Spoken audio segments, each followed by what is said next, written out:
Hey, this is David Hayter. You may know me as the screenwriter of films like X-Men, X-Men 2, and Watchmen, but you probably know me best as the voice of Solid Snake from Metal Gear Solid. And you're listening to Hawaii's #1 podcast, the Casanova Podcast. Kept you waiting, huh?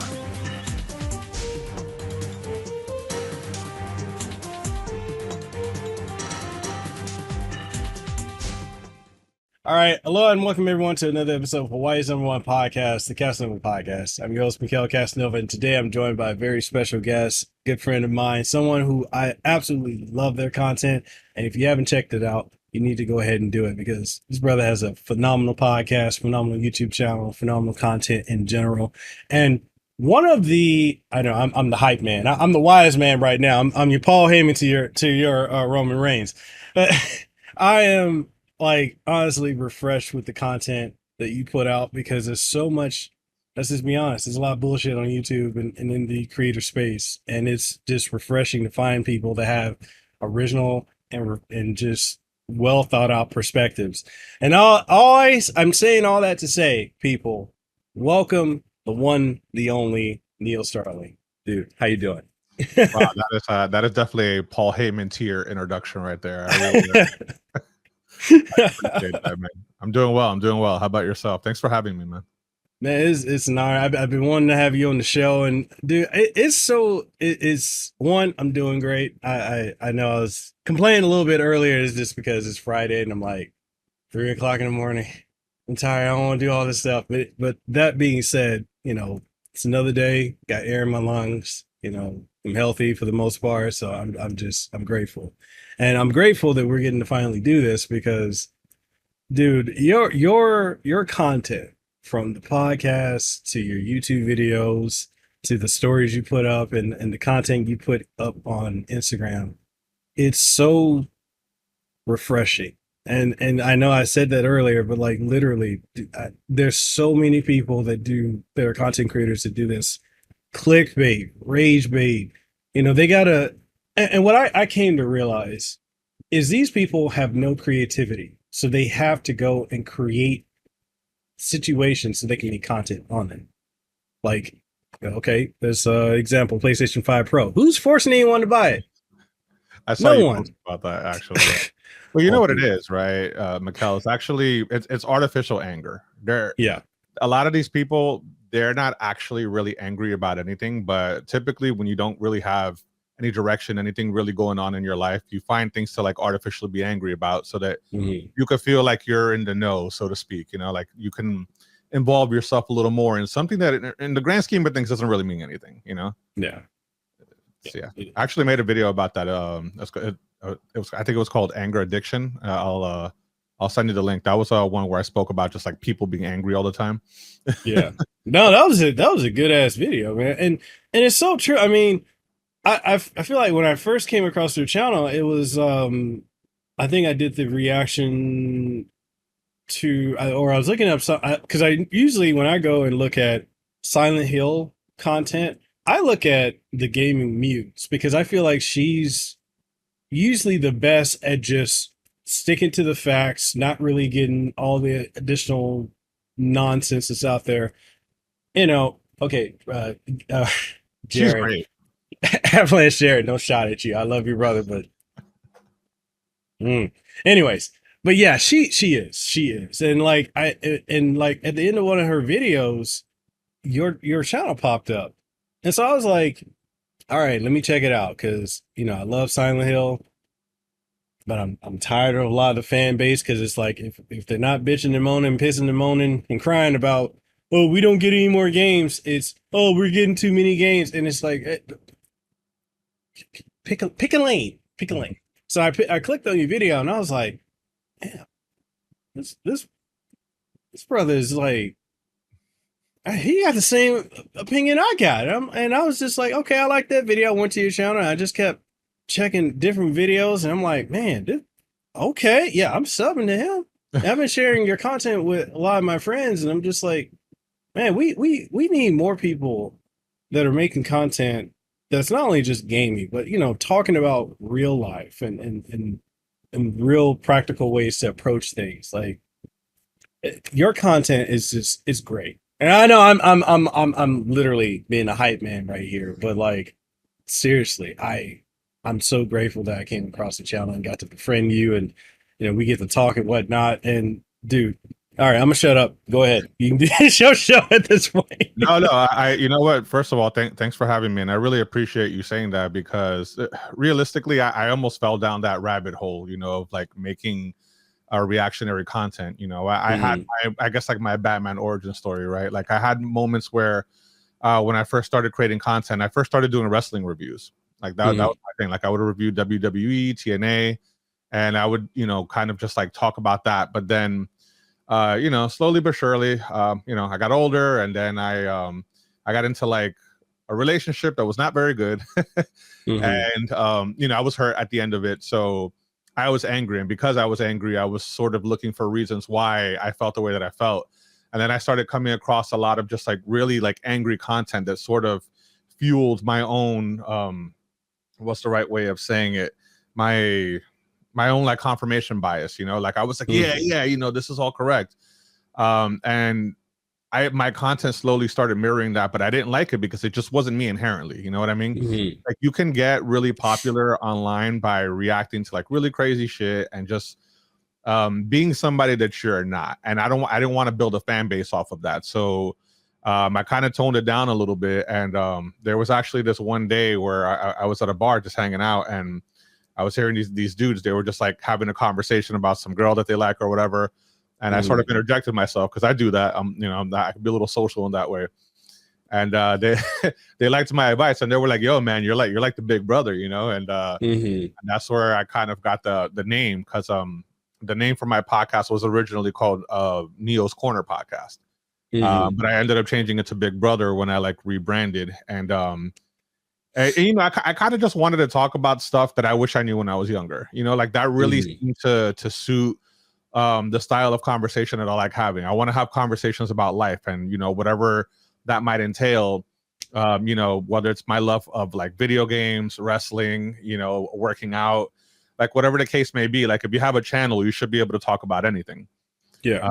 And it really got to a point where like that niche sort of started becoming me just wanting to talk about life. So I would take stories of my own past, and I would sort of just inject it into the content that I'm creating now. And you know, it's not super popular, you know, like it doesn't get a billion clicks because I'm not doing like some crazy like thumbnail that's gonna like get a crazy reaction out of the audience or anything like that. But it's working for me, and that's what matters, you know. Yeah. I want the right crowd. I don't want the crowd that's gonna follow me because they think I'm someone that I'm not. Yeah, and it's so easy to fall into that. You know, I know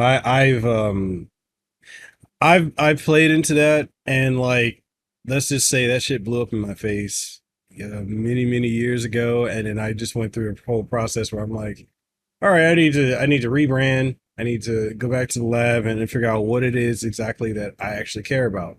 I'm like, okay, I like wrestling, I like anime, I like reading esoteric stuff, philosophy, studying, you know, I'm very much into science. All right, I like gaming, like horror. All right, I'm gonna talk about that. And it's like, it's interesting because by actually covering what I wanted to cover, I started seeing people just like in droves go away because I wasn't doing oh, I'm so angry about this. And like, it never felt right in my core doing that because I'm like, this isn't really me. Like you know, and I was steeped in, if you look at like all the big Nintendo YouTubers, like, was it Player Essence and, was it, RGT85? I know all of them. I remember when we were all like at the hundreds of subs, we all roughly started around the same time.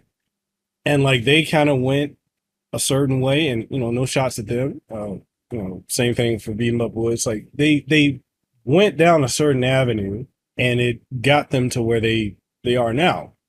And I feel like because it didn't gel with me going that way because I'm like it's inauthentic. I grew slower, and like it's easy to lose yourself in this content space, and no one really likes to talk about the open.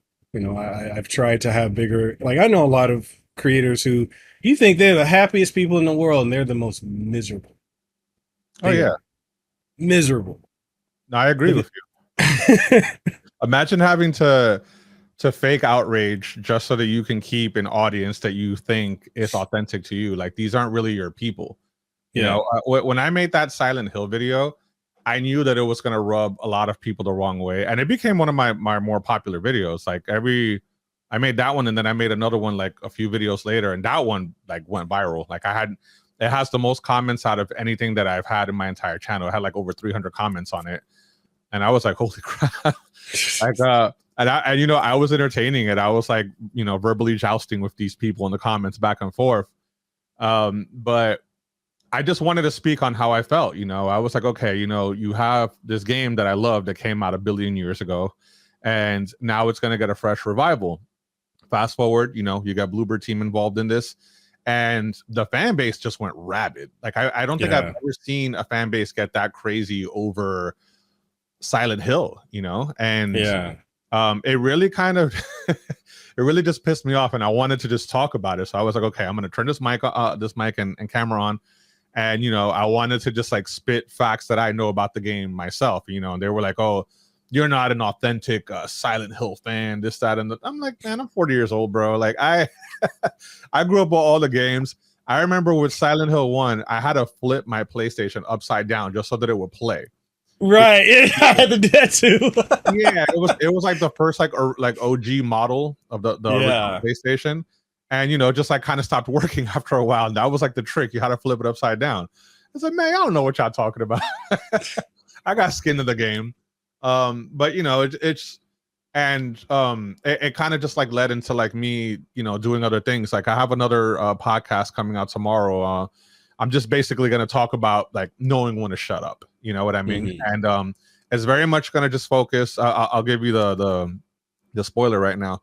It's going to very much be focusing around just knowing when to listen to other people. You know what I mean? Sort of that like Dale Carnegie, like How to Win Friends and Influence People book. That similar concept where like, hey man, like it's great that you know stuff, but you also have to have interest in other people as well, because they say once you are interesting, you are no longer interested in others. Yeah. And that's something that I definitely don't want to foster that type of audience and mentality where I think like I'm the shit, because I only exist because of everyone that has taken the opportunity to check me out. Right, so, right. That's going to be like a topic that I speak on.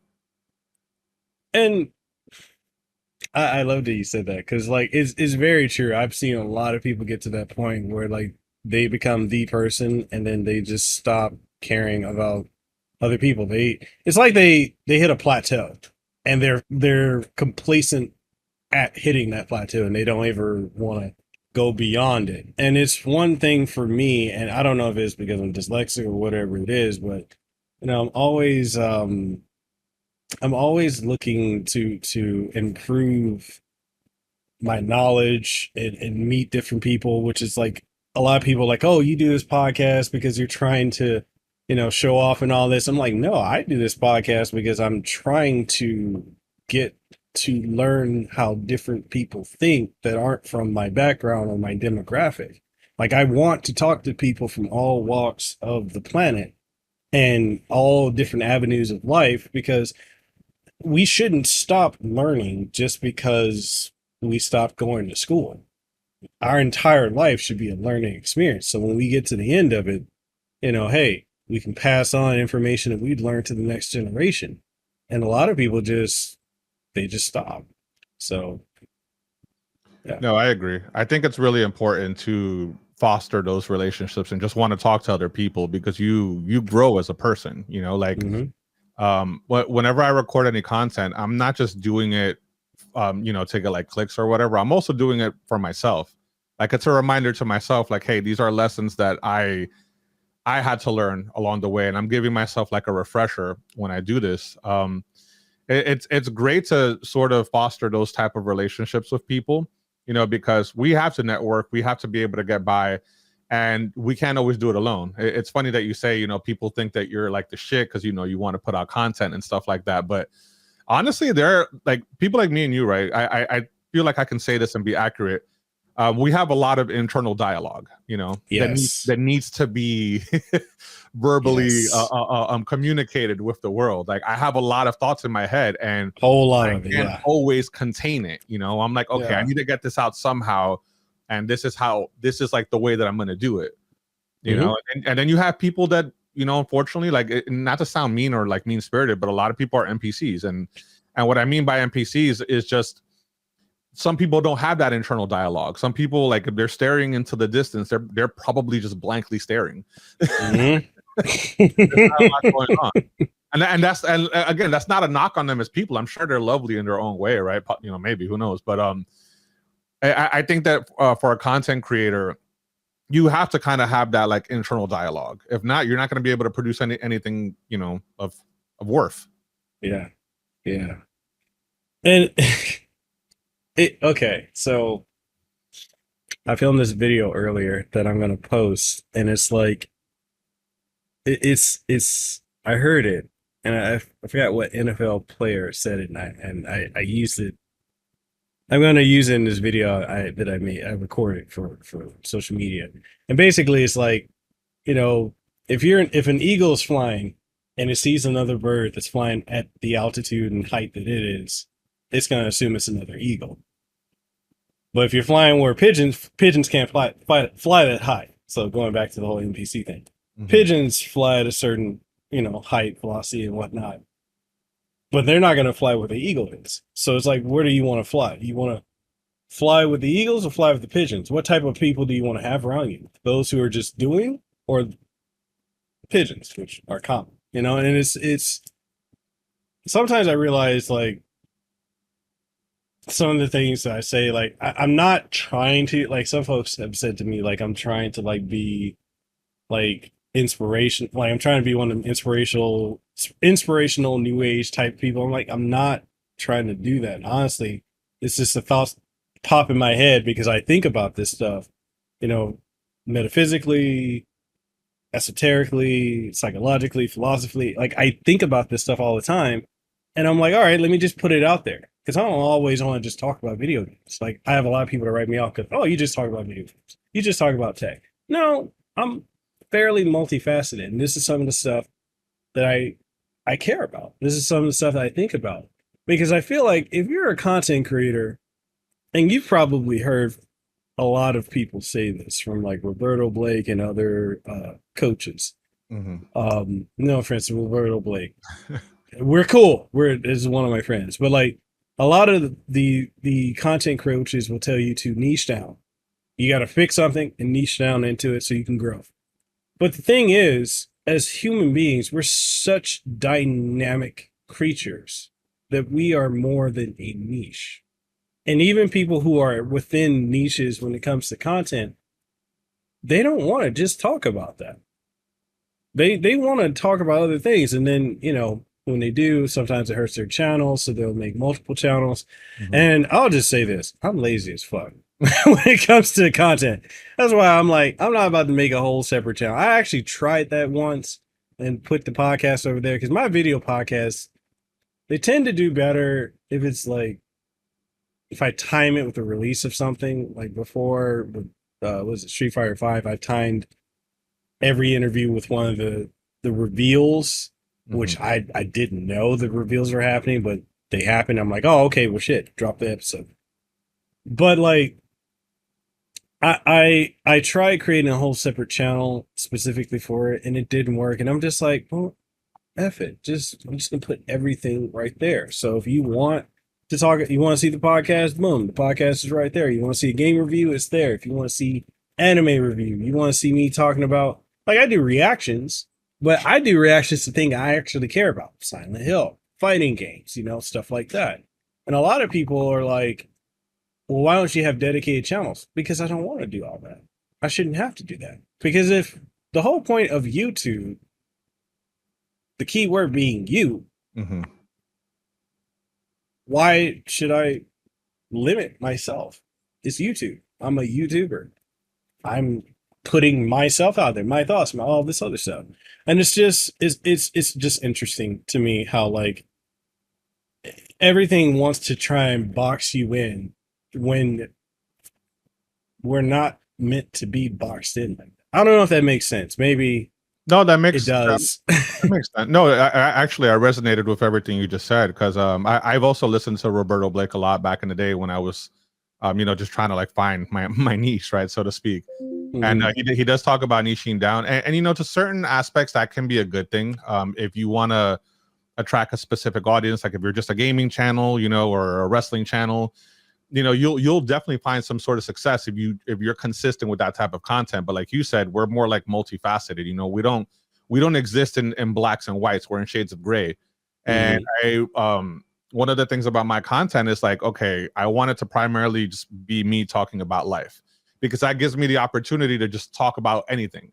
I don't have to talk about this one specific thing. Now, yeah, I'm kind of on a Silent Hill kick right now, right? So that's the content that I've been doing. But then, something else will come after that. This is just what I'm talking about now. I have 2 videos on my channel that I thought my channel was blowing up because of Silent Hill, but then when I looked at the YouTube studio, it's these videos that I made about the being in the friend zone I made like 2 years ago, and out of nowhere they're like blowing up. You know what I mean? And I got I think 60 new subs just from those 2 videos. But I get what you're saying. It's YouTube, right? It's a channel. When you look at a TV channel, for example, let's say like TNT, right? TNT doesn't only play one of the same thing. They play different shows. They played wrestling back in the day. There's a ton of different things that you can play on a channel. That's the purpose of having a channel. Your personality is you. YouTube, you are the Ubermensch. You have to portray that in the content that you want to create, and whether or not you have a big audience or not, if it makes you feel good, then that's really what matters at the end of the day. Like you want to be authentic. You could be a shill, sure, and just just do what everyone expects you to do, but I think it's important that you want to talk about different things. You put up that video on Instagram that I commented on the other day. We were talking about like energy and people's moods and everything like that. And I found that fascinating personally, because I've always believed that like, destruction is a form of creation. You don't really destroy energy. It kind of cycles around. Right. Yeah. And hearing you talk about that, I'm like lifting weights. I'm at the gym. I'm like, yo, that was gold, man. That was great. That was like really cool. And it also didn't change my perspective on you, but it added layers to who you are. Yeah. You know what I mean? Like you're definitely more than what someone might see initially based off of like watching like, one piece of your content, which I think is great. Yeah. No, I had a lot. That's a lot of people that were like, that felt some kind of way when I put that video up, and a lot of people thought I was personally attacking them, and I'm like, I'm not. I'm like, I study quantum physics, I study energy, like I understand on a quantum level, we're just all wave matter and particles of frequencies. Like it's just energy. We're just different permeations of it, and it's. You can look at it from esotericness, or you can look at it from law of attraction, however you want to. You can apply it to like, the Kabbalah or Kabbalah or the Bible, everything literally for generations has been kind of telling us the same thing, but just in slightly tweaked ways. And it's like, it just really hit me. I'm like, man, when I'm around certain people, either their vibe is really good, like energy is really good, or I just get this feeling like, oh, like I feel sick, like not sick, but like, like your skin kind of crawls, like, something's wrong, and then you think about it like, oh, okay, this person's always negative. They're always depressed. And granted, like I don't write people off like that, but I've had a lot of people that will complain to me about everything. Mm-hmm. And for a long time, I would just sit there and I'd listen to it and I'd be like, okay, so what is a solution to what you're complaining about? They never would have one. And they would never bother to look for one. And I started to realize a lot of people are just attention seeking. And also a lot of people are addicted to negativity. and are not even aware that they're addicted to it. Like they just, that's their norm. And it's like, there are other people where it's like, I'm around them, that energy is vibe. And I'm like, okay, so they're emanating a positive frequency, they're emanating very positive energy. And that draw, and you notice that people like that, they draw people to them. Whereas like people who are constantly negative with a very negative vibe, people stay away from it. And it's an interesting observation to me to just witness, oh, okay, this is energy in motion. This is, I get to observe this. And so, yeah, a lot of people assume that I was just attacking them with that. And I'm like, I'm not attacking you. It wasn't even aimed at anyone, but it's a blanket term. I was like, I was just generally speaking about it. And it's just something that I observed. And I told specific folks, I'm like, hey, if you feel some kind of way about it, we can talk. But ultimately, every conversation I have with you is a negative one. And I come away from those conversations feeling worse. And I don't think I should be feeling worse because that's not, I'm taking on, like I got this one friend. Actually, I don't even call him a friend. Let's just call him a person that I occasionally talk to. An acquaintance. Yeah, I'm just going to call him that. The acquaintance I've known for like, what, 13 or 14 years. And she honestly just complains. Like she lives in on the mainland, but like she complains about stuff all the time. Everything's worse. Oh, the state of the country, the rich are getting richer, and because she's, what is she? She's half black, half white, and she posts a lot of political stuff. She talks about oppression, and it's not to say none of that is a thing, because it is. But I keep telling her, I'm like, can you look in the mirror when you're saying a lot of this stuff? Because you talk about white privilege and people having this and having that, and yet you were raised by the white side of your family. You come from a very rich family. You have never struggled in your life. Anything you want, you get. You have tens of thousands of dollars in your bank account. How are you struggling? Like, it's not real. It's not real. It's not. It's right. And dude, the wildest thing she told me was like, she had a brother. She got a younger brother. Younger brother, like she's half black, half white. Her older sister's the same, but the younger brother is just 4 white. So she likes to go on these tangents about white privilege. So her younger brother, in the course, no, brace for this, brace. In the course of a week and a half, he wrecked 6 cars, or 6 vehicles, 2 motorcycles. The main one he had, the replacement he got immediately. He wrecked his car or his truck. He flipped it. Then he wrecked her car, wrecked the mom's car, wrecked the sister's car, and wrecked the dad's car. Probably shouldn't have a car. on the way to go get his niece. And I'm like, okay, so is your whole white privilege thing that applies to the brother? No, because he's just a kid. He's just young. I'm like, so you pick and choose what you want to be selectively fake outraged about. I mean, everybody does that, right? And she felt some kind of way about that. And I'm just like, I'm like, okay. I told her, I'm like, I've had a lot of friends lose their lives in car accidents. I've lost family to that too. And I'm like, and I told her, I said, one of the things that really concerns me is the fact that you were laughing about the fact that your brother's been in these accidents and he keeps getting all this stuff. Like, to you, it's funny. But you don't have, I'm like, the one thing I'm noticing about you, observing about you, is you don't have self-awareness. You want to feel included in a struggle, to feel like you're doing something or you're part of something, really because you have a sense of lack within you.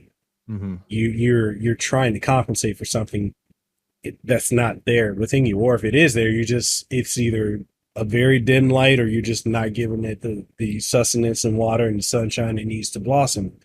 But you are, I'm like, you need to do a lot of internal work. And the fact that you're laughing about a car accident that he could have lost his life. I mean, yeah, he's 23, but he could have lost his life trying to pick up your guys' niece. He could have killed her. Mm-hmm. And it's like, that's not a laughing matter. And the fact that you're laughing about that or you find humor in it, it's kind of, I'm like, it's very warped. And she's like, no, you're just over exaggerating. I'm like, no, you need to do some internal work. And she's like, well, you're on that new age stuff. I'm like, okay, so let me throw a biblical quote at you. As within, so without. You need to go within, work on that. So your outer reflects your inner. Because your outer is all fucked up because your inner is all fucked up. And you need to work on that. And like, just, you know. No, I agree with what you're saying. That definitely does happen. It usually when you speak uncomfortable truths to people or what they perceive as being uncomfortable, it will rub them the wrong way. But sometimes that's because you're kind of just like holding a mirror to them and they're seeing it for themselves. You know, they're saying, oh wait, this kind of sounds like me, even though he might not be talking about me. No, but you are right. There is like, I remember my one of my exes, right? She's not a bad person. All right. Like up until this day, I don't think she's a bad person, but she had this very like what I like to call it, she had this white guilt to her, right? And, she would always feel like I was some like oppressed minority, you know, like this oppressed like person of color. And I know I hated it. I hated feeling like infantilized, you know. I would tell her, I'm like, all right, first of all, you didn't oppress me. No one's oppressing me. I'm my own person. I work. I take very good care of myself. I do the best that I can for those that are around me. No one is stopping me. If I have failed in something in life, that's because I haven't applied myself properly. No one's holding a boot to my neck. You know what I'm saying? No one is doing any of these things to me. To your point about people wanting to feel like they want to belong to a struggle, you know, but oftentimes these struggles are artificial because they don't have the prerequisite like life experience in order to feel the way that they're feeling. Like if you come from any hardship or any struggle, I know me and a small group of friends of mine that, you know, we kind of grew up in hard times, right? We're very thankful and we don't complain about simple little things like that, you know, because we know what it is to suffer. We know what it is to endure and put ourselves through something difficult. There's this really good quote from not Fitness Confidential, mixing up my books, from Spartan Up. Joe DeSena, who's one of the creators of Spartan Race, he said this line, and I always say this in like every other podcast. I always say, if the most difficult thing you've done is if the most difficult thing you've endured is going to and from the grocery store, then that's the level of difficulty you're prepared to deal with, you know. And a lot of people, like, you know, like to the point with your friend where, you know, she kind of had a pretty good life, but she's acting like, you know, it's the other way around. You know, privilege can often be blind to those that have it, unfortunately. And it's just one of those situations where I don't like to feel that way. I don't like to feel that because, you know, I'm a person of color and my ex was a white girl, you know, that somehow she has to like bow down to me. It's like, you didn't do anything to me.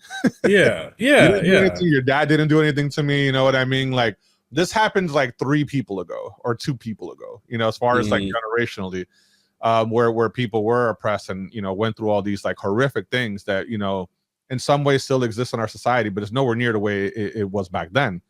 Most of us, you know, if anyone is fortunate to listen to this podcast, then, you know, you're okay for the most part. You know what I mean? Like, if you're not in a third world country that's like war torn and, you know, you're on your $1,000 iPhone while you're sitting on the toilet and you're like complaining about something that doesn't really matter in the grand scheme of things, you're not oppressed, you know? So it just bothers me when people kind of get into that energy. It's like, all right, you know damn well that when the dust settles, there are other things that you could focus on. You know, maybe you got a pile of bills on your table that you haven't paid yet. How about you do that first?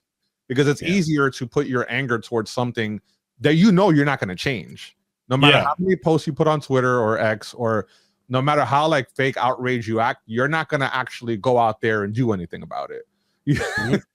So it's like, well, why bother? Just live your life. Do the best you can. The president doesn't know your name. You know what I mean? They don't know who you are. They don't care about you. Work and just do your own thing. Like, it's a very like pick yourself up by the bootstraps type of mentality. But I'd rather have that mentality than put myself through like this fake narrative that I'm some sort of victim, because I'm not. Yeah. No, and that's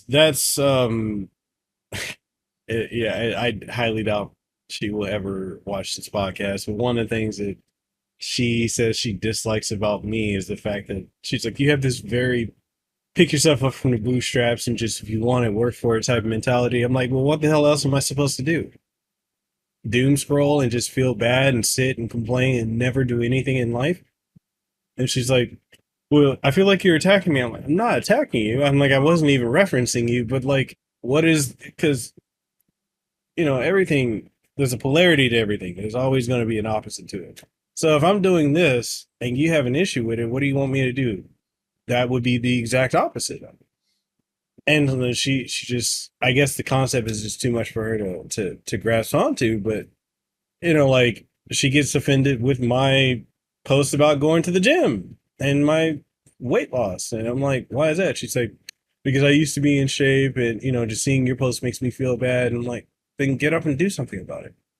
Oh, because it takes too much energy. I'm like, okay, so you don't want to fix it, you just want to complain about it. If you want to complain about it, I don't have the time. Well, I do have the time, but I'm not willing to give you that time to waste my time. Because as I've gotten older, I'm 35, I'm going to be 36 in a few weeks. I have really come to, and I've said this to some friends recently. Mortality is more of something that's on my mind now than it ever was when I was a teenager or in my 20s. And it's just because we're seeing so many of the people we grew up with passing away. We had James Earl Jones, he passed away recently. We've had so many iconic people. I've had people in my life and family members and friends pass away. I went through stage 3 colorectal cancer and had that a really, really, really horrible scare last year. Which a lot of people don't know, that scare, I had to go through treatments again, and I'm physically still dealing with the after effects of going through chemo radiation. And because I'm so aware of the mortality that we have and how we really don't, and we talk about, oh, yeah, we're going to do this next week, do that in a couple months, do that. We don't know if we have that. We don't. And so, because I'm so aware of it, I make it a point to literally, and I know some people say it's very nihilistic. It's not. But every day that I get up, I literally treat it like it's the last day of my life. Doctors had told me years ago, hey, you got 6-7 months to live. That shifted everything for me. I had a whole paradigm shift. Mm-hmm. And I've stuck with that. Every day I get up, if I'm with friends or family, I'm with my kids, I'm fully in that moment. Any moment I'm in, I'm fully in. Like this podcast that we're doing, we're talking to each other, I'm fully in this moment. Because I don't know if I'll ever get this moment again. And it makes you have a different appreciation and value for life. So I don't know, maybe that was too dark for some people, but no, please, that's not dark at all. I actually don't think it's nihilistic. You went through the tortures of the damned, essentially, something that a lot of people will never experience, or some will. There are some that are going through that. I've had my own, health scares in the past, and first and foremost, congrats for being in remission and fighting through it. That's something that's not easy. So a lot of people give up, and those 6 to 7 months that they told you refuse to accept death's door. You refuse to accept death's embrace. And because of that, you're still here and you're appreciative. And that's why you don't allow yourself to get bothered by minuscule things that in the grand scheme of things don't matter. You've conquered the insurmountable. Can you imagine? Well, you can imagine, you've experienced it. Somebody telling you, hey, like, this is the end of your journey. You're not going to go past go. You don't collect $200. This is the end of your journey. Right. And you were like, nah, I'm good. I'm going to keep going. And, you have a child too, right? Yeah. So, I'm also sure that, you fight hard for that as well. Yeah. And it's it's fascinating to me. I don't think it's dark at all. Thank you for sharing that, by the way. Because I mean, I do recall you saying that in that video that you had posted up on Instagram, but you know, hearing you get a little more in depth, it's really good. You know, it's good that you do this. People need to hear this stuff. My girlfriend actually, she's gonna listen to this eventually. She lost her mother through cancer a couple of years ago, breast cancer, and it also, like, she's still feeling the effects of that today. You know, like certain people just get into these spirals, and sometimes they don't get out of it, or they do, but they're forever changed because of it. So your experience has forever changed you. You know, I can give you an example. So when I was a kid, I was 14. I used to live in the Bronx, and I was on my way to go see WCW, like Monday Nitro. Mm-hmm. And I walked out of my house. It was like 7:30 at night, and I just got jumped. Like 5 kids they just went ham on me. And it just blindsided me. It just happened out of nowhere. And I remember after that day, I never lived my life the same way again. I used to walk around carefree, like, you know, like I couldn't be touched, you know? Yeah. And even now I live in a pretty like decent neighborhood, but I still always have that in the back of my mind. You know, it's like somebody could come from anywhere. Yeah. You know, and you have to be self-aware, you know, like we can't live like if shit is sweet. Then, you know, our mortality, you know, like you said, we're losing a lot of iconic figures, but we're also losing people in our personal lives. And we're going to bury more people as time progresses, and one day it's going to be us. You know what I mean? Yeah. Yeah. So yeah, no, man, live life to the fucking fullest. I don't want to miss any more opportunities. I don't want to censor myself because of the opinions of a few, you know. If people in your life feel that, you know, this doesn't suit you, they don't like this new age thing you're doing, they don't like this pick yourself up by the bootstrap, you know what, you're living your life, bro, and you should be living it, because they're not going to live it for you. They're not going to pay your rent, you know, no matter how angry they get.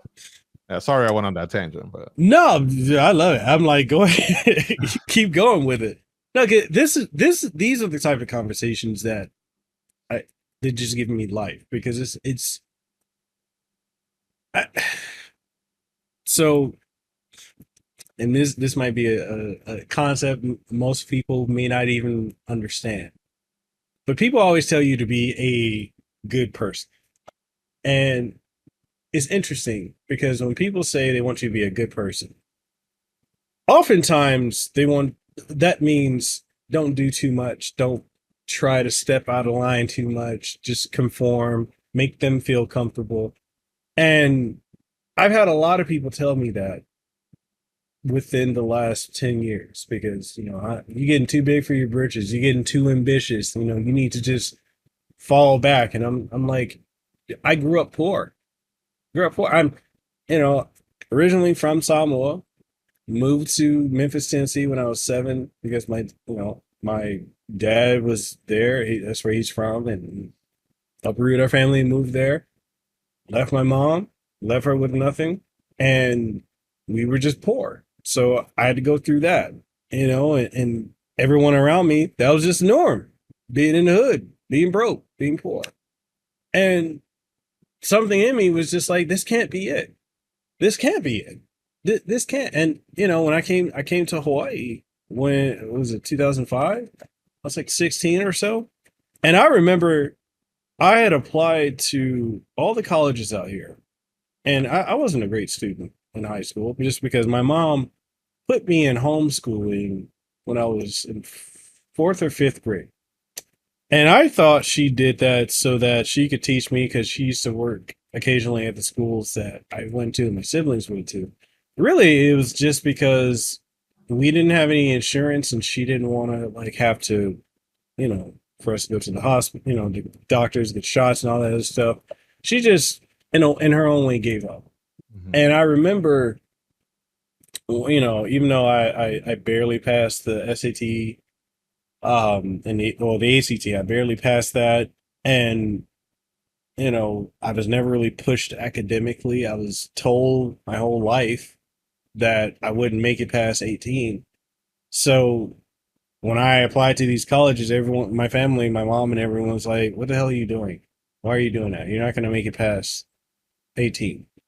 And I'm just like, well, shit, if I'm not going to make it past 18, I damn sure don't want to die here. Let me go. I'm like, let me go to see your side of the family, my Polynesian side. Mm-hmm. And so I remember, I was working a job. I remember I was working at this place called South Philly Cheesesteaks down in Beale Street, down in Memphis, Tennessee. Um, and I saved up enough money, and I remember I was going to buy a ticket, and then my mom took my money because she's like, "Your job is to take care of the responsibilities of the house, like the bills and everything, because you are the man in the house." Mm-hmm. 16, it was what, 15, 16 years old, being told that by a grown ass woman. Didn't like that at all. And so she took my money and basically used it for herself, for cigarettes and alcohol and all this other stuff. And what I ended up doing, I had a checkbook, I had a bank account there, and I wrote a check. And I don't recommend anyone do this. But I went to the airport, I wrote a check. I didn't tell my mom. I packed up my stuff. I wrote a check for a ticket. They took it. I got my ass on that plane and I flew out here and I went to my college. I went to my dorm.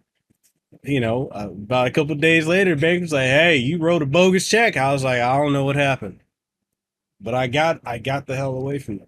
Mm-hmm. I got away, and I've been out here, and it hasn't been always easy. People think Hawaii is a paradise. There's a lot more issues than people realize, from gentrification to, a lot of internal stuff with our people out here. But, I got out here and I made it past 18.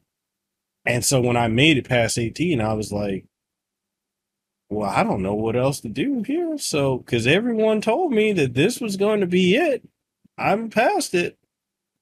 Well, fuck it. Let's see where it goes. Let's explore all these different things. And I say all this to say, going back to the whole topic of the good person, not doing too much and making other people feel comfortable.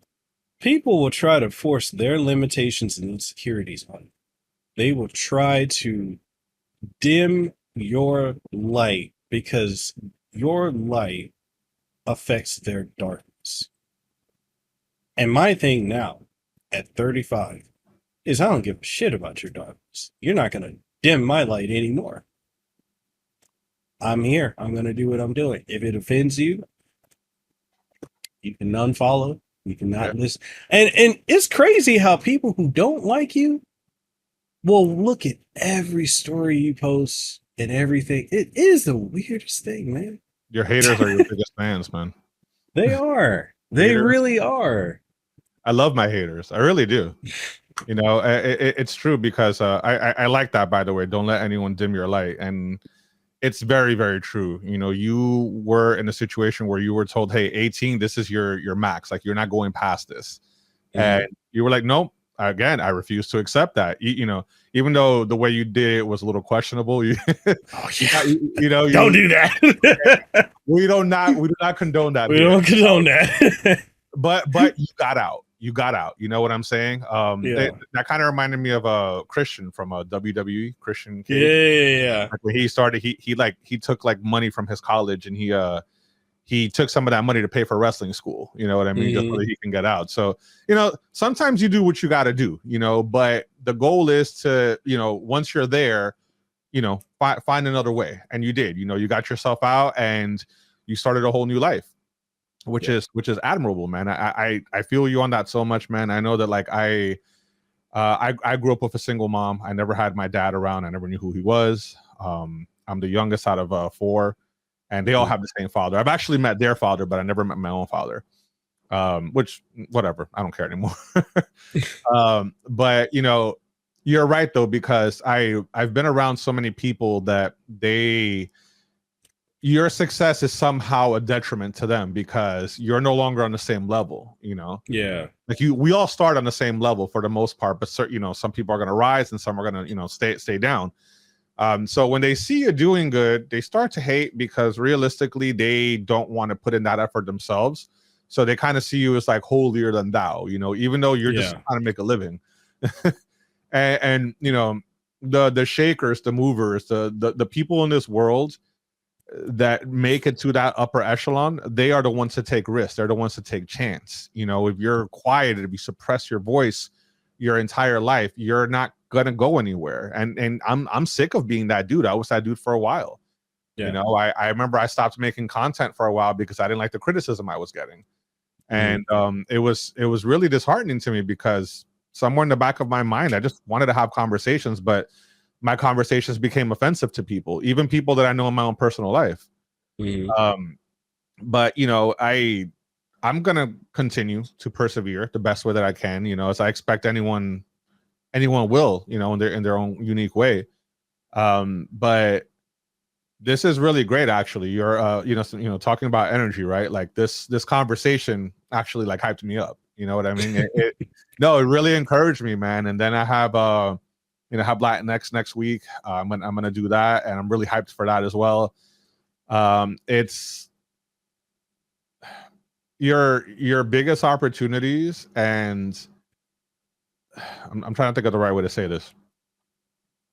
Every opportunity you don't take, you're doing a disservice to yourself. You know, not everything will be for you, but we have to try. We have to try, because if we don't try, we're never going to know how far we can go. Yeah. And yeah, I think that's important. Yeah, it really is. So many people just, they sit and I feel like it's kind of like analysis paralysis or choice paralysis when they're presented with too many opportunities or too many options. It's an overload for them, so they just don't pick anything. And it's easy to just choose nothing. But my thing is, again, this is a very esoteric saying. You can't do something or become something if you stay as you are now.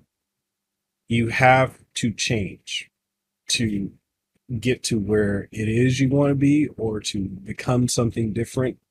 You know, if let's say 2 years ago, I've been on this weight loss journey, this fitness journey for 2 years. If I stayed the way I was, I would not be where I'm at now. You know, my doctor made it very clear. She's like, yeah, you know, you need to get this together. You may not make it. You may not see your daughter turn 3.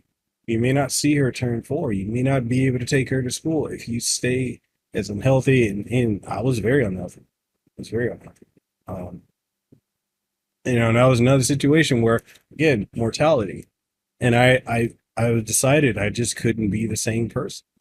I changed everything. And, you know, for people out there who want different, do different. If you keep doing what you've been doing, you're only going to continue to have what you currently have. You have to make that paradigm shift. You have to do differently to have a different result. Because what is the definition of insanity? Doing the same thing, expecting a different result? Damn, there's a lot of insane people out there. You know? We're all crazy. We're all crazy. But you know, man, I do want to touch on this because, you know, you're fellow Hispanic. You know, I love meeting more of our people, especially in this space. And let's talk about, you know, getting to speak at Latinx like that. That is, dude, that is phenomenal. I'm really excited. I'm proud of you, man. Yeah, I'm super excited. Full disclosure, I'm friends with the founder. Like we're friends in real life. But he wanted me to go. He's wanted me to go for years. You know, I just never did. There was a point where I felt that he didn't believe in me anymore because I wasn't being consistent. You know, I wasn't being congruent with what I always say I am. And I finally got into a point where he was like, hey man, like I really want you to speak here this year. I really think you have a lot to offer. And I think that you'll have some really good stuff to say. And I believe people will get value from your words. So I'm going to go there and I'm going to do my level best to give a good performance and just show gratitude. You know, I'm basically going to do a TED talk there. Right. So like, I want to show gratitude. I want to show how appreciative I am of the opportunities that I'm getting. I want to meet new people out there. I want to network. You know, I want to get out of my comfort zone. You know, I'm gonna bring some gear with me. I have this is gonna be my best friend on the trip. Ooh. Got the Zoom Pod Track 4. So this baby, you know, I could plug some mics in here. And I'm gonna bring, you know, some webcams and stuff like that. And I'm just gonna like try to talk to as many people as I can while I'm there. You know, I want to seize the moment. You know, we don't get there are certain opportunities that you get in life that you got to squeeze as much out of it as you can, man. And sometimes that's that moment that we miss, and I don't want to miss it anymore. Same with like the weight loss thing. Like, you know, you were touching upon weight loss. It's the same thing. I lost 23 pounds recently, right? Pre-COVID, I was 219 pre-COVID, and then gyms closed, the world was ending, whatever, and I ended up blowing up to like 272, and I was just really, really huge. I felt like crap. I was going up the stairs, and I had no energy. And I'm a former like Spartan racer. Like I've done multiple Spartan races. And you know, so losing that weight recently has made me feel good. I've noticed going to the gym, I'm not tired going up the stairs anymore.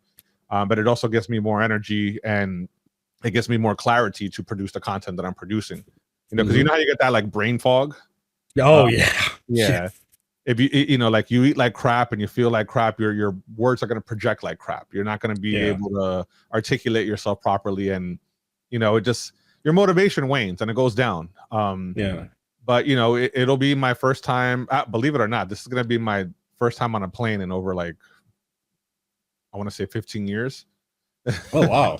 Yeah, I'm not. You know what? I'm not really a traveler, man. I'll be honest with you. Like I'm the type of dude that I'm very comfortable where I'm at. You know, I don't like to travel unless I have to. Most traveling that I have done, I've either driven over there in my car, or I've taken like a bus. But actually taking a plane to get somewhere really, really far, I haven't done that in a while. So I'm really I'm excited and nervous because again, I'm just going to be in a new environment that I'm not accustomed to. But that's a part of the journey.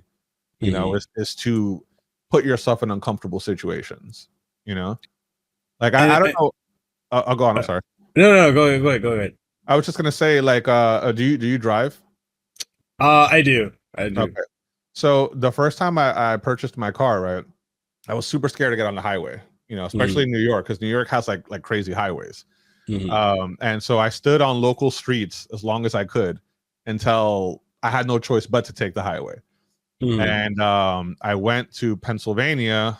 From here to Pennsylvania is about 4 hours. So I just got in one day. I was like, yo, fuck it. I'm either gonna crash at a blaze of glory, or I'm gonna make it there safely. And you know, I drove over there by myself, not assisted or anything. And that moment I felt like, okay, I have like real freedom. You know, like I was able to experience something difficult, and I grew from that. So, you know, like you got to put yourself through difficult things in order to grow. And, you know, I want to add on to that. The benefits of being in uncomfortable situations, and I'm not talking about, you know, situations where your life's in danger or something creepy's happening. Please, people, don't take me out of context here. There's context to what I'm trying to say. When you make changes for yourself on a mental, emotional, or physical level, it's going to be uncomfortable, because what you're doing is you're really fighting with your old self, your old ways, and you're trying to replace that with something new. And the old ways don't want to let go.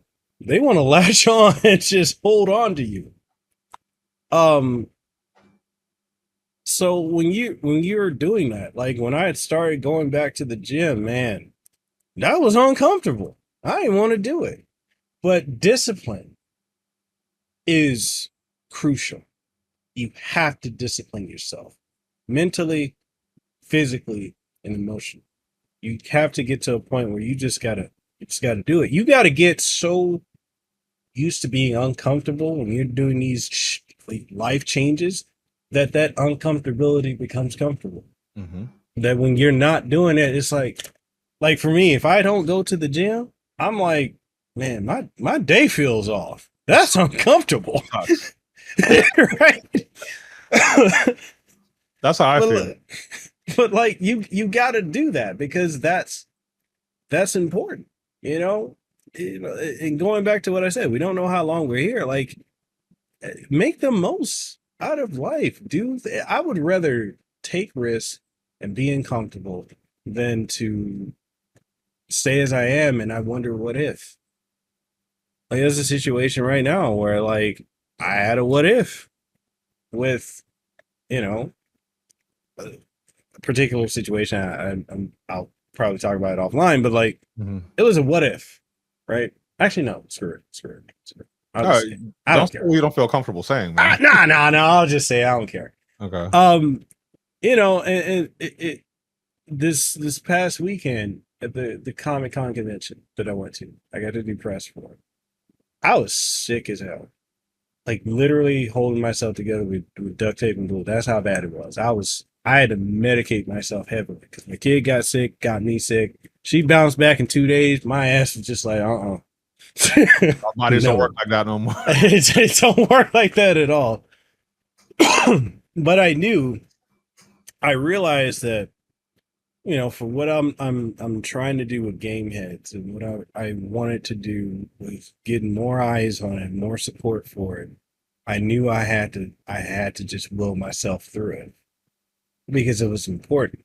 You know, I really wanted to help those students who don't have support for the most part from people out here, because this is something, you know, people in Hawaii think video games and tech is, you know, that's a white person thing. You know, that's a mainlander thing. You know, education is not really something out here that's valued. Skill training either, you know, because we live on a tourism economy, the military economy. So a lot of people just have gotten so used to that. So it's like the idea that we could bring video game development out here and completely shift the economy of Hawaii. I'm like, I'm all about that. Let's do that. Let's make more jobs for people out here. Let's get some, you know, some guaranteed opportunities for folks where they don't have to be priced out of paradise and they have to, you know, that's where we say when people have to leave Hawaii because it's too expensive. Let's create new economies. Let's do something different. And I knew that I needed to get my shit together for this. And so I, you know, again, I don't advise anyone to do this. Please don't do this to yourself. But for me, I took as much Dayquil. I took over the dosage required so that I could function. You know, I took Dayquil. I took a lot of aspirin. It was probably super unhealthy. My doctor's gonna hear this and be like, "The hell did you do?" Slap shit like. Anyway, what's wrong with you, know, boy? Like, what the hell is right? You know, but I did it because I knew certain folks were gonna be there. And I knew if I could just talk to them and show them what these kids are doing and show them the importance of it, you know, leverage it. I don't think of myself like I've been in this content creating thing so long that I see when a lot of people boast about, oh, I'm this big creator. Are you really? Do you have a lot of influence? Did you buy it?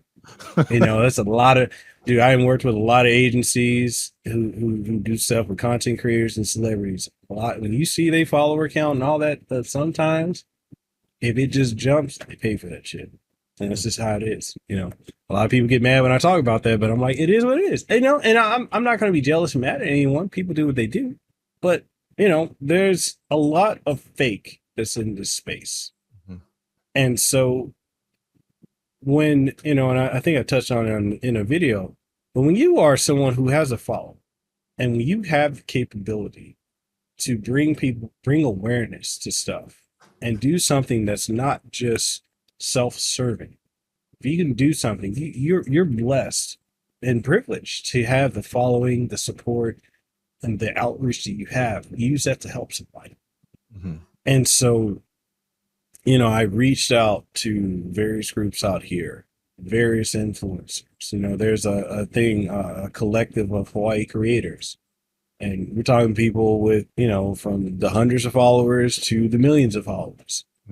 And trying to get them, trying to get the news stations, trying to get, you know, the radio stations, trying to get people who could literally just say one thing and people pay attention. I kept getting, what's in it for me? I don't see a benefit for doing that. Mm-hmm. And so I just was like, okay, I work a lot with this industry with voice actors and other celebrities, and by the power of this podcast, it has allowed me to eke out a living.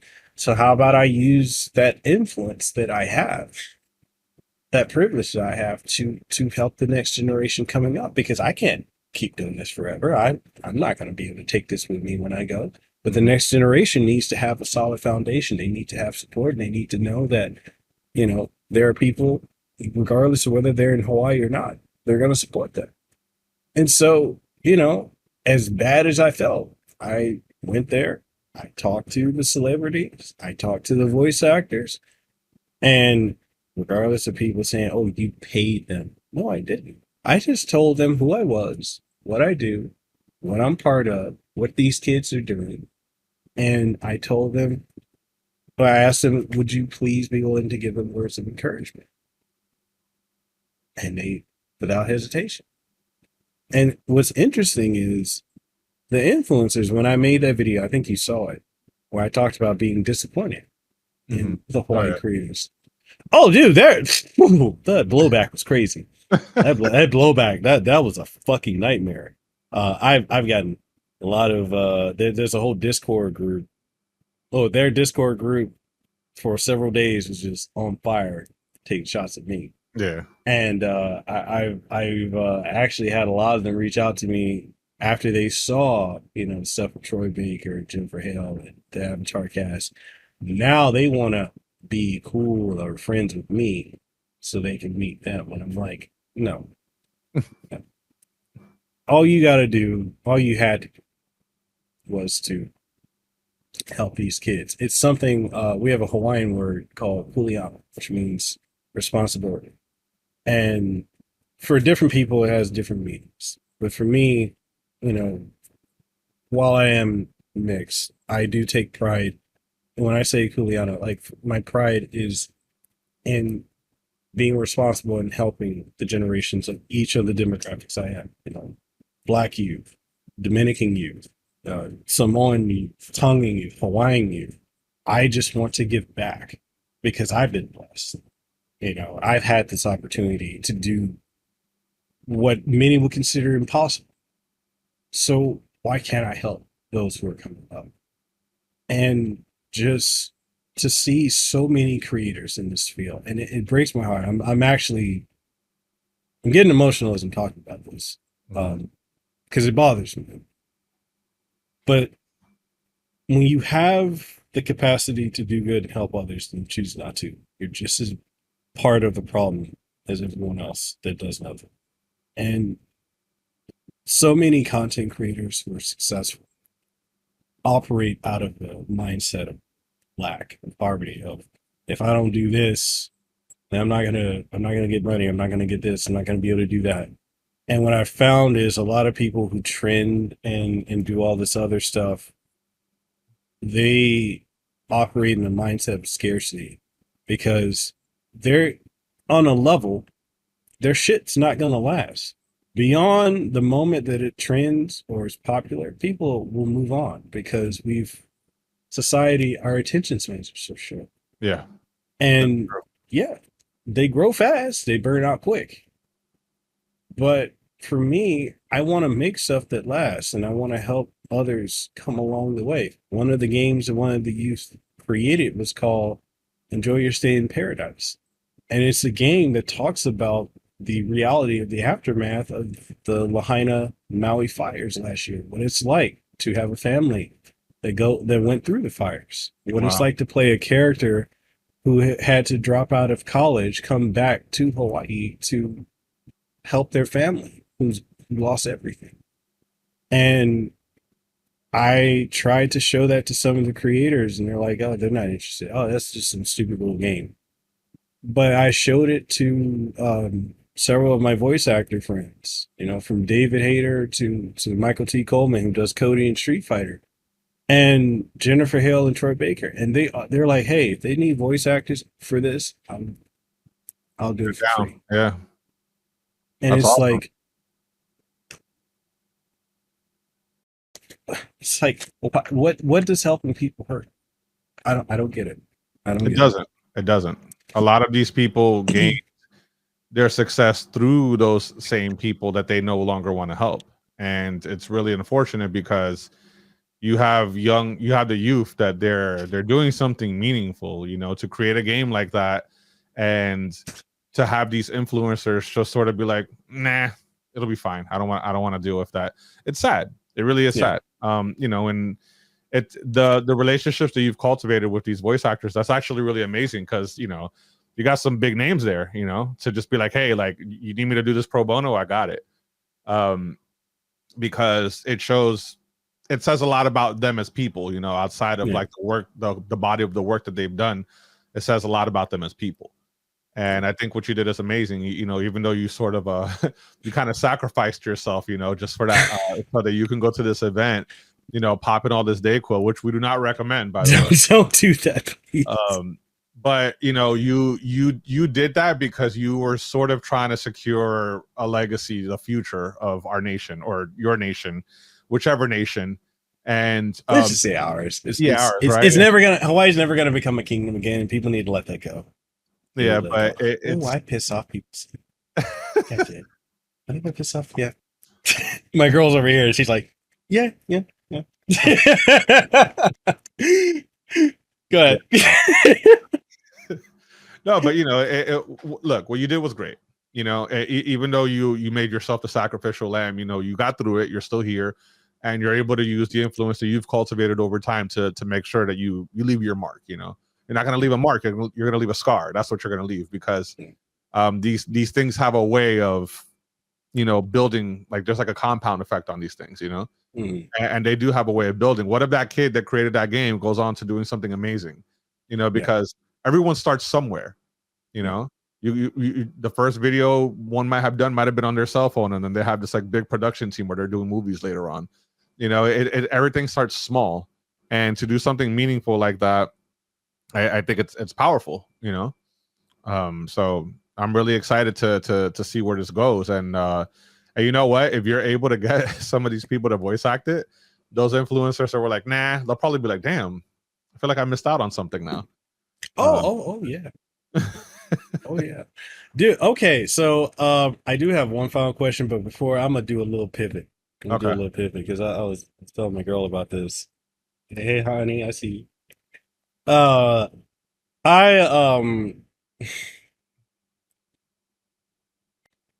God, I'm gonna get in so much trouble for saying this.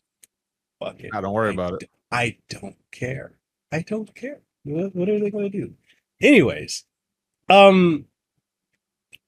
since that video, since the videos with those celebrities, so the voice actors that's come out, I have been invited on all the podcasts for all the podcasts.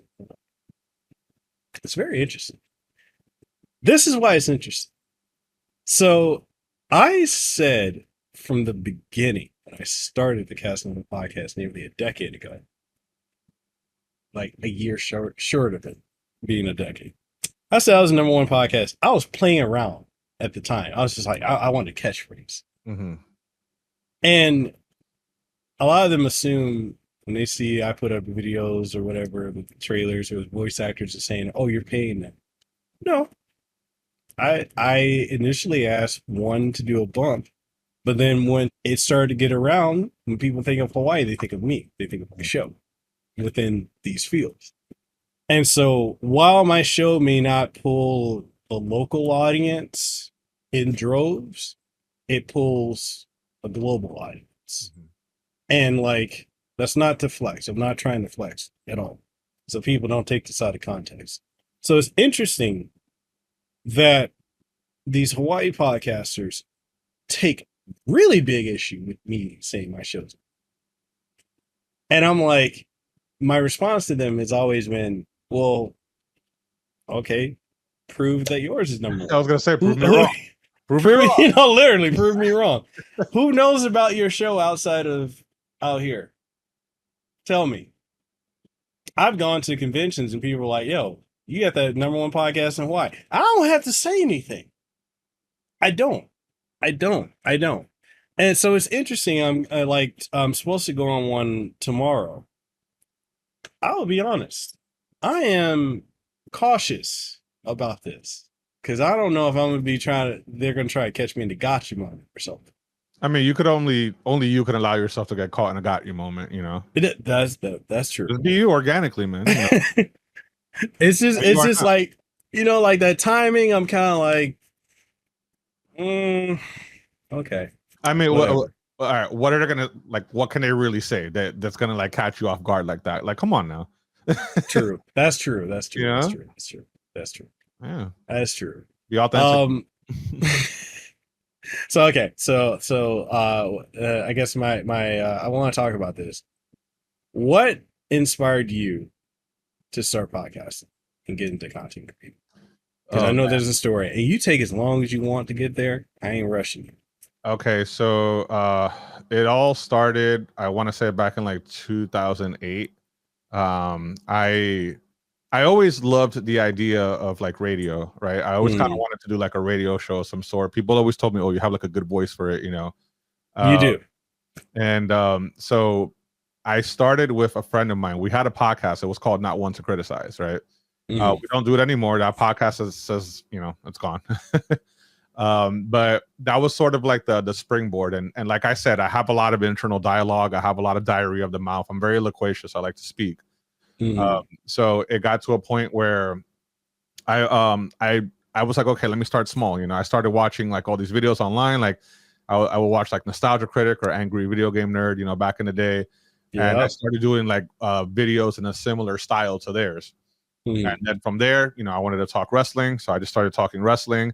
But then I finally reached a point where I wanted to just have an actual podcast, you know, instead of just like, yeah, I'll have video reviews here and there. You know, I'll play some video games. I've done like some streaming on Twitch. You know, I've done all types of like different content, but I really like podcasting. That's something that's a big deal for me. So, you know, I started my pilot episode of Neo's Corner podcast with the founder of Latinx. Actually, he was in my crib, and we we were just like, oh, let's just hit record, you know. And you know, we decided it's still on my page, just like one of my first you know, podcasts. And you know, then from there, it just started growing a little more. But then I started noticing that I wanted to get into like deeper topics. I love interviewing people, and I've interviewed a couple of people more recently. One of them is like this indie author to like a really good book that I'm in love with. And he actually like, you know, sat with me for like an hour and spoke with me. And then I talked to this lady. She's like a fitness guru, right? Like super, she's like She-Hulk, you know? Oh, wow. Yeah, she's brolic and she's very knowledgeable too. But you know, I wanted to get into like deeper topics. So when the whole like Big Brother theme came, I needed some kind of hook. So I'm like, okay, when someone asks me what's your podcast about, what do I tell them? So in short, I was like, okay, this is about lessons I wish I knew when I was younger, because that's what I always talk about. I always talk about just my own experiences, and I put it in a digestible format where people can listen to this, and you know, you're either going to gain something from it or not. But again, I'm also talking to myself. But I want to help. I want to help people that have always had questions. I've always been that guy in the group that like I'll talk to the younger kids that are like in the crowd, and they always got like value out of what I had to say. So, you know, sort of that like Carl Winslow moment, you know, like when you're watching Family Matters and conversation with you, you know, and you just get it like that. I sort of became that guy. So yeah, that's basically the love that I have for like podcasting. But I also do want to go into different types of content. You know, I want to start doing more like video essays and stuff like that. And because I'm a big gamer too, so I definitely want to do like video essays on stuff. But I don't want to forget the core, which is the podcast. Like that's always going to be an important thing, whether it gets 1 million views or gets 10 views. You know, this is what I enjoy doing. So yeah. So I'm grateful that you shared that, because like honestly, so many people go into podcasting and content creating without realizing that you have to have a passion for this, because it may not always be successful. But the success should not be measured by a metric that Again, I'm saying people can buy. I'm just putting it out there. I know too many big influencers that do that. Anyways, not naming names, but you have to have a passion for it, because there's a lot of people that will start with you, and if they don't have that passion, they're not going to be around. Let's continue to do this. Like, I can't name a single person that is still here from when I started, because they dropped it. And that passion will drive you.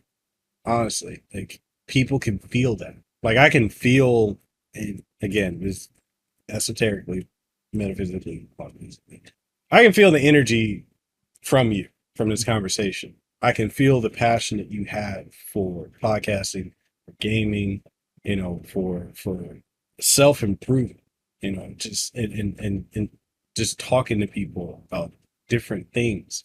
That is something that I vibe with very heavily. And I just wanted to tell you this, like, growth is growth in this field, you know, regardless of when you start. It's the fact that you're doing the damn thing. That's what matters more than anything. You create fucking phenomenal content, man. I love your podcast. I love your channel. And you probably got a lot more people that love it too that maybe haven't even said anything. But I just want to say to you, man, stick with it. Stick with it. There are days when, like, if I'm not feeling great, I'm not in a good headspace, bro, I go and I listen to your podcast, I go and watch your videos, and it feels like a big brother talking to you. Literally. And there's no bullshit. What do the kids say these days? Cap? Fuck. No cap. There's no bullshit. No bullshit. I'm very serious. And it's like I'm talking to a big brother. And I got big brothers. They all assholes. I'm talking to. Actually, one's pretty good. I like Nick. I don't like the other motherfuckers. But all that being said, girl over there, she cracked up laughing. You know what I'm talking about, though. I can't stand them other ones. Anyway, but I like Nick. Nick is cool. But, like, like, it feels good being able to know that, like, there's someone out there who has the capability to articulate some words that can resonate deep within you. And it just, like I said, it feels like your big brother talking. And I greatly appreciate that, man. So please keep doing what you're doing. And also, some words I want to give to anyone who's a content creator, either if you're an influencer, because honestly, what the fuck are you influencing?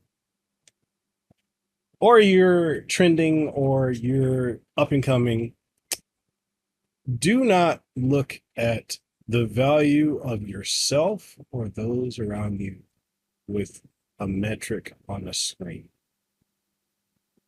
Your value as a human being is far greater than your follower count, your sub count, your views. That does not, and there's too many people in this field that are so fucking insecure that they find their self-worth within that. Because there are people I know, they're like, man, this video only did 2,000, 10,000 views. I'm like, motherfucker, I would be grateful to have that. Yeah. Oh, yeah. Like, put that in some perspective. Just saying. Please don't find your value as a human being solely in what we can look at on these stupid little things. That's my TED talk. Thanks, man. No, that was very kind of you to say, and I appreciate it, and I believe you too. I don't believe you're just like fluffing me up. Like, I genuinely believe what you said. And again, thanks for having me on your show. We really met when you shared a story or a reel that I put up, and I started looking at your content, and I was like, okay, you know what, he gets it. I like cool. We had our little back and forth, and I'm glad that we finally got the opportunity to just sit for a bit, shoot the shit. Look, we went over our time. I know, right? We were like, we're gonna do half an hour. We did like it. Yeah. So thanks again just for the opportunity. If I can give any like big brother advice to anybody out there, I'll just say seize the opportunity. Don't wait for someone to give something to you that you're not willing to give yourself. It's very important to get out there and fight for the things you want in this life. You know, one of the things that I always tell one of my boys, and I say this all the time in life, when the trash is full, take it out. Don't wait for somebody else to do it for you. Because the second you wait for somebody else to do it for you, you're always going to be on the back burner. You're always going to be on the back end waiting for somebody else to do something for your life. We have to get up, take our own trash out. We have to get up and will ourselves to do the things that we want to do. Yeah. And with that being said, man, it would be an honor to have you on the show again. I would love to. Absolutely. We'll definitely set something up, man. Yeah. I would like to, as soon as maybe when I come back from like Albuquerque, you know, gotten all that stuff done, it'd be kind of cool to have another conversation about this again. But definitely. Yeah, no, man. Thanks for having me, brother. I appreciate it. Yeah.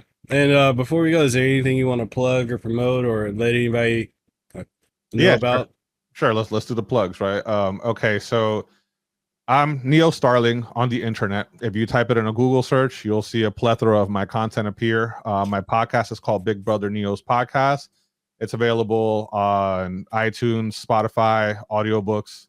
If you want the video version, subscribe to the YouTube channel. Actually, you should all subscribe to the YouTube channel because you'll get the podcast along with other types of content that I produce there as well. And you know, NeoStarling for my Instagram. If you want to see, I post a lot of short clips from some of the episodes that I produce, and in my stories, I'll do like gym stuff, you know, like self-help stuff, you know, things that, you know, you get to see a little more like personal side of me outside of just a video that I'm producing. But yeah, no, just, you know, NeoStarling on the interwebs. Look it up. All right, and I'll leave links to everything for my guests down in the description below, so make sure you go follow them. Don't stalk them. Don't do none of that crazy, stupid shit. I know there's some crazy of y'all out there. Trust me. I ain't had some folks be like, hey, I'm a dox you. Show up, and you found out real quick. That wasn't a good idea. I'm old school. You talk smack, stuff happens. The new generation, they ain't about that life, but hey, that's how it was back in the day before social media. So I'm just saying, don't get it twisted. So that being said, absolutely was a blast having you on the show. It's an honor, man. We definitely will do this again. I enjoyed chopping it up with you. Very proud of everything you've been accomplishing. And honestly, I want to do something for you. I would like to connect you with Gameheads because I know they are nationwide and they're going to be doing some stuff. They've got some stuff that they want to do for Latin gamers and Latinx. And I think it would be really good for you to be part of that. So I'm gonna connect y'all because hey, that's what I do. David Hayter, I love you. Not only just because you're Snake, but something he said recently, because he's a good friend of mine. He said, he's like, you know, Mikhail's the voice whisperer. I'm like, what the hell does that mean? He's like, you know how to connect people with your network of folks. He's like, people would not know that you know folks. And I'm like, well, that's the point. The people who do the moves aren't the people in the spotlight. So that being said, I'm going to connect you and we're going to make this happen. Yeah, so all that being said, you guys can catch this episode video and audio format on video format, YouTube, audio format, and video format on Spotify and every other podcast outlet. And all that being said, catch you guys in the next one. Stay safe, be blessed, have a little hot, and hopefully you got some food for thought here. We'll see y'all on the next one. Deuces. Mahalo for your time for listening to this episode of the Casanova Podcast, number one podcast in Hawaii. If you found this episode to be incredibly enjoyable, informative, or if there's anything you gain from it, or any insight, or anything that's good that you really, really enjoyed, make sure whatever platform you're listening to it on, or if you're watching it, leave a comment if that's available on the platform, like it, share it around with someone you think would enjoy it, and give us some feedback, because your feedback is exactly what we need to keep this show going. And if you're wondering what are some ways that you could support the show, we got various ways. We've got Patreon, we have channel memberships over on YouTube, as well as Subscribestar, Coffee, and so much more. Links for everything will be in the description of the podcast, so make sure you go check that out. And with all that being said, I hope you have an aloha rest of your day. Let them know that I'm next level. I'm a whole new kind of guy, yeah.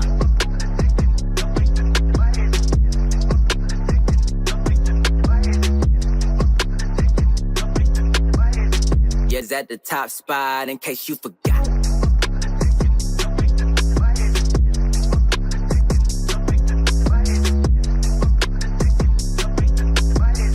We the ones that got the block hot, bullet got the shot.